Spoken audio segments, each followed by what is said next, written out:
You read the title, Summer Dirty Bulk, so let's talk about it. So first off, what is a dirty bulk anyways? Dirty bulk is when you eat in a calorie surplus where you don't really care about your macros. You can consume it in protein, fat, or carbohydrates. Most of these are supposed to be protein, and then after that, carbohydrates help the most in dirty bulking because carbs contain lots of energy. Now, how does it work?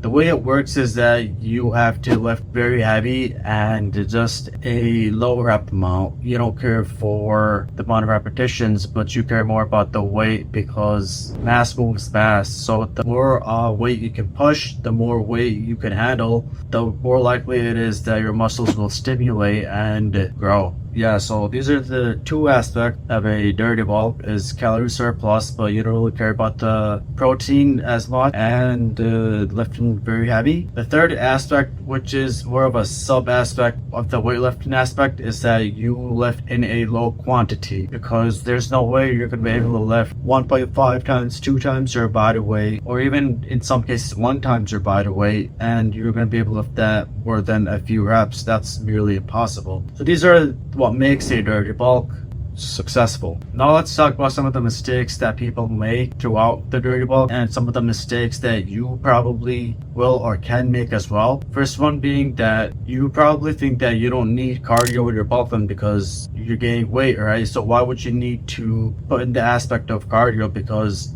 cardio equals losing weight, not gaining weight. But that's completely wrong. Cardio is basically a form of keeping your cardiovascular health in check and not really your body weight.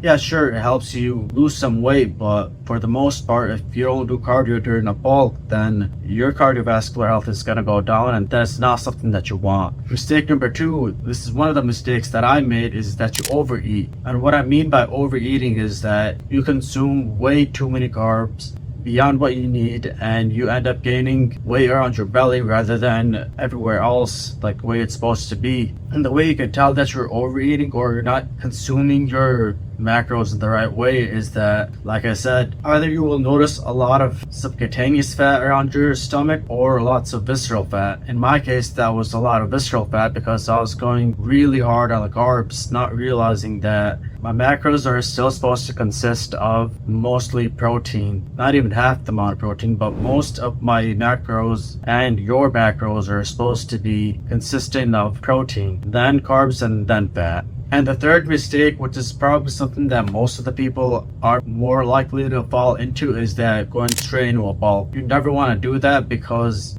everybody has their own body, and you really want to keep your body in check. You want to lean down where your body isn't mostly consistent of fat around your stomach or even around your arms. So the way you do that is you basically just try to first off try to get in a flow state of knowing how to form these exercises, which in the future you are going to be lifting very heavy with. These exercises mostly consists of compound exercises, so something like a squat, a deadlift, a bench press. These are probably the top 3 exercises that help you in bulking because they take care of most of your body when it comes to muscle formation.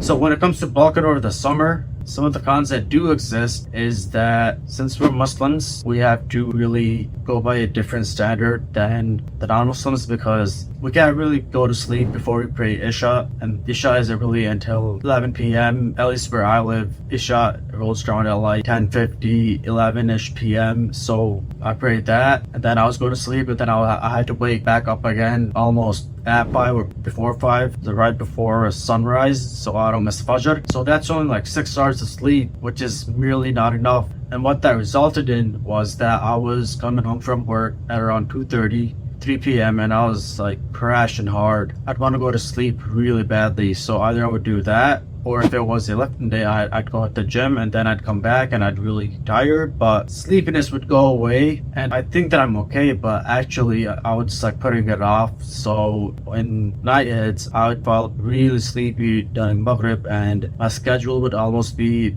a bit messed up where I wouldn't be able to do as many tasks outside of work as I intended them to be. So if you're gonna dirty bulk over the summer, you have to be ready for some sort of sleeping crash, or at least a messed up sleeping routine, if that makes sense. But on the bright side, at least you get it over with. So if you don't really care about sleepiness, or you can just take care of that by drinking a cup of coffee or taking something like a substance like Shilajit or anything of that sort, then I guess you should be okay with the dirty bulk over the summer. But besides that, I personally would not dirty bulk over the summer ever again, because there's a designated season to dirty bulk, which is fall and winter. So I in the future would probably try to bulk during that time of the period rather than summertime. However, with that being said, I probably wouldn't mind trying out lean bulking over the summer, which is where you basically just focus on the protein. And from what I know of a lean bulk, it's just like 90%, yeah, about 80 to 90% protein intake and very few amounts of carbohydrates and fats. So if that were the case, I probably wouldn't mind dirty bulking over the summer. I mean, sorry,